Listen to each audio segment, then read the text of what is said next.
Apakah benar posisi tulang belakang yang menekuk itu bahaya dan bisa bikin cedera? By the way, kalau kalian suka belajar fitness, bisa gabung ke Akademi Fitness untuk akses belajar fitness paling mudah. Jadi pada beberapa riset yang ada, misalkan oleh Nordin et al. Dan Sarah Kenny et al., sebenarnya spinal flexion atau tekukan pada lower back kalian itu tidak berpengaruh langsung terhadap cedera. Sakit pinggang atau low back pain itu merupakan suatu fenomena yang faktornya itu cukup banyak. Salah satunya adalah persepsi otak dan saraf pada tubuh kalian. Mungkin aja pada zaman dulu kalian pernah cedera dengan posisi lower back menekuk, sehingga badan kalian itu akan jauh lebih alert atau berhati-hati, khususnya ketika kalian ada di posisi menekuk tersebut. Jadi rasa sakit atau ketidaknyamanan itu sebenarnya merupakan mechanism of defense ya oleh badan kita. Justru pada beberapa kasus jika kita mengekspos diri kita terhadap spinal flexion atau tekukan pada lower back, maka kita akan lebih tidak sensitif terhadap sakit tersebut. Kemungkinan kita melatih diri kita juga terhadap persepsi bahaya ini. Beberapa powerlifter bahkan deadlift dengan back yang lebih menekuk dan mereka nggak cedera, aman-aman aja. Ini terjadi karena mereka memang punya struktur alami yang lebih flex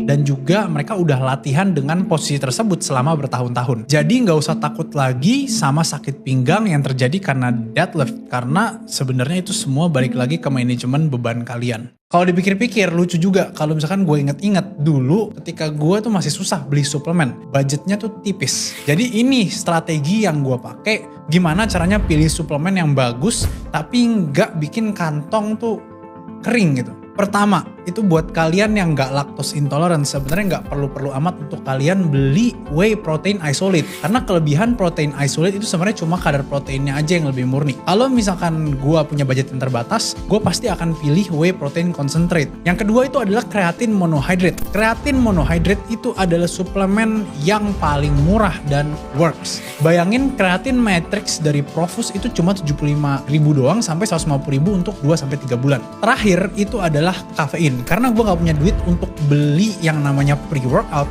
ya gue akan masukin kafein dari kopi hitam. Satu shot espresso itu kira-kira mengandung 75 mg kafein. Kalau gue pakai jadi pre-workout, mungkin gue akan minum 2-3 shot maksimum, tapi jangan ikutin gue. Yang terakhir nih tips bonus, banyak brand yang sering ngadain promo. Gue contohin Profus Whey Gold ini. Harganya cuma 285.000 untuk 1 kilo, jadi mungkin habis untuk 1 bulanan. Kalau kalian lebih irit lagi bahkan bisa lebih. Dan Profus itu banyak ngadain promo, jadi jangan sampai kalian kelewatan karena itu lumayan banget. Jadi jangan lupa untuk pantengin sosial media dan e-commerce dari Profus. Kalau kalian bosan untuk ngelakuin shrugs mungkin dengan dumbbell ataupun barbell, gue punya variasi lain yang bisa melatih traps sekaligus rear delts kalian atau bahu belakang. Nama gerakannya itu adalah shrug rows. Sekilas gerakan ini mirip sekali dengan cable row biasa, tapi posisi tarikannya itu akan lebih ke atas, sehingga garis gayanya itu akan lebih ke traps. Itu mengapa traps akan jadi jauh lebih aktif pada gerakan rowing seperti ini. Sebagai tambahan, jika kalian menarik lengan kalian sampai belakang atau humeral extension, maka rear delts itu akan cukup aktif dalam gerakan tersebut. Untuk ngelakuinnya, kalian tinggal cari grip yang lebih lebar. Kalian bisa untuk pakai cable biasa diposisiin di paling bawah. Untuk posisi siku, kalian bisa untuk posisiin lebih lebar atau flat out. Kalian bisa menggunakan beban moderate. Kalian lakuin 8-12 reps, dan gue yakin kalian pasti akan ngerasain pump di reps dan juga rear delts kalian. By the way, jangan lupa untuk join Akademi Fitness untuk akses belajar fitness paling mudah.